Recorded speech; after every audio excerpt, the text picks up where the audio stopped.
Super excited ako dito. I got the blank new customizable modular bag. Basically, pwede mong i-mix and match yung bag and straps. It's an interchangeable design, so pwede mo siya i-customize depending on your style and preference. So, the bag that I got is this bubble pouch puffer bag. You can really see that it's well made, and once na hinawakan mo siya, may feel mo talaga na high quality yung material na ginamit. And I think this is water resistant. Meron siyang strap loops here, and surprisingly, malaki yung main compartment niya. Marami kayong malalagay dito.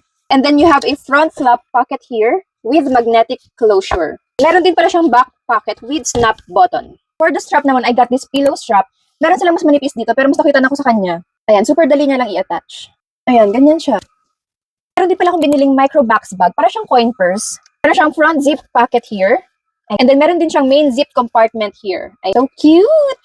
Pwede mo siyang gamitin as a bag talaga kasi meron siyang strap loops here. Pero ako, mas gusto ko siyang gamitin as a keychain. Isasabit ko lang siya ng ganyan dito. And then, ayan, ganyan siya. Ang cute! And then, kapag suot mo siya, oh, ayan. Ayun, ang cute. Parang may nakita nga ako na pwede mo rin gawing belt tong micro bag na to. Sige, try ko mamaya. Wala ko isa pang strap na binili. Ito naman, mahaba siya. Actually, marami silang designs and options sa mga straps. But the one that I got is this adjustable BN cord. Tignan yung itsura niya. Tapos meron siyang round carabiner here. Pwede ka maglagay ng coin purse dyan. Ilagay natin. So, ayan yung itsura niya kapag may coin purse. Ang cute, no? Dito siya kapag ginawa mong belt, oh. Cute! I like it.